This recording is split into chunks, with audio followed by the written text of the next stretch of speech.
को नजर नहीं आ रहा, तब्दीली की हवा चल चुकी है। कराची हमारे, हम इसको तब्दील करना चाहते लीडर हमें यहाँ नसीब हो, जो जरदारी और जिसका जो भुट्टो मर के ही नहीं। कराची का ये हाल था, कराची का आज खंडर बना दिया। इससे आगे पूछो कि हम जैसे मजलूम कराची वाले, मजलूम सिंध वाले किस तरीके से अपने पुरसाने हाल नहीं है। अस्सलाम वालेकुम। वालेकुम अस्सलाम। मैडम यहाँ क्यों आई हैं?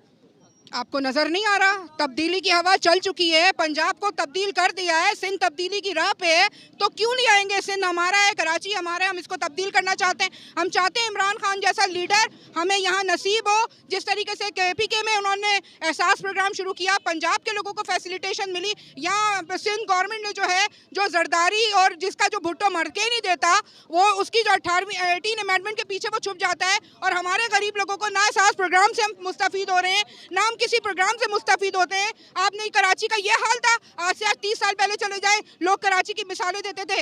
आप कराची का आज खंडर बना दिया है। आप रोड देखें, कोई इंफ्रास्ट्रक्चर नहीं है आपके पास कोई ऐसा काम नहीं है जिसको ये तारीफन पेश कर सके। और बोलते हैं कि हमने पेरिस बना दिया है, हमने कोई, हमारी दुनिया मिसालें देती है। हमसे आगे पूछो कि हम जैसे मजलूम कराची वाले, मजलूम सिंध वाले किस तरीके से अपने पुरसाने हाल नहीं है। हमारे अस्पतालों का देखें जाके, आप इलाज करा सकते हैं? मुझे आप जवाब दें। आप किसी सरकारी अस्पताल में अपनी फैमिली को, अपने बच्चे को लेके जा सकते हैं? मैं नहीं लेके जा सकती। मुझे पता है वहाँ पे कुछ भी हो सकता है, मेरे बच्चों को या मेरे घर वालों को मार दिया जाए। तो हमें ये सब तब्दीली चाहिए। हमें इमरान खान पाकिस्तान का, जिस तरह उम्मत मुस्लिमा का रहनुमा है, हमारा इमरान खान हमें सिंध पे भी चाहिए। हमें अपना मेयर चाहिए, हमें अपना गवर्नर चाहिए, हमें अपने सारी सीटें चाहिए इंशाल्लाह। अच्छा, मुझे ये बताएं कि इमरान खान साहब ने वाकई पूरे पाकिस्तान के अंदर शऊर बेदार कर दिया है? देखिए, ये शऊर है। हम आहिस्ता आहिस्ता हर चीज़ को लेके चले। 26-27 साल की हमारी स्ट्रगल है। आप ये बताएं कि कोई भी पूरे पाकिस्तान में या दुनिया में कोई ऐसा वीडियो लिंक पे कोई लीडर जो है खिताब करे और पूरी दुनिया बाहर निकल आए, नहीं हो सकता था।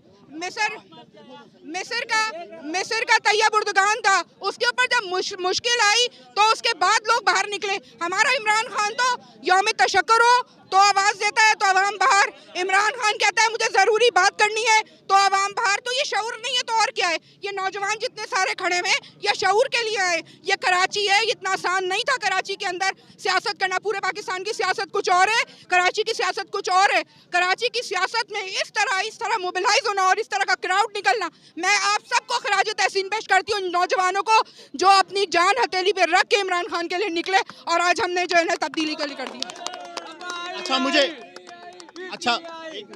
अच्छा मुझे ये बताएं कि मौलाना फजल रहमान साहब कहते हैं कि भाईजान diesel diesel diesel diesel diesel diesel diesel. अब बोले। अच्छा मुझे ये बताएं कि मौलाना फजल रहमान साहब कहते हैं, मौलाना कहें बड़ी मेहरबानी, वो मौलाना कहने के लायक नहीं है।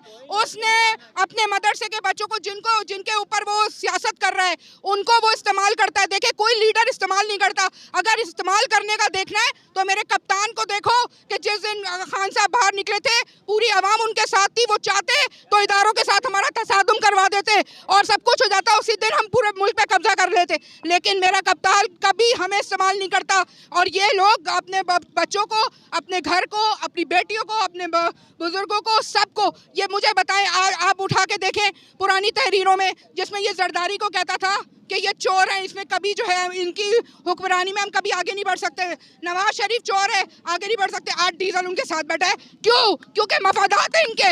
ये पाकिस्तान को बेचना चाहते हैं और ये पाकिस्तान के इदारों को बेचना चाहते हैं। हम ये नहीं होने देंगे इंशाअल्लाह ताला। पाकिस्तान हमारा है और इसकी हिफाजत भी हम करेंगे, इसके वोट की हिफाजत भी इमरान खान की हम करेंगे। पाकिस्तान जिंदाबाद।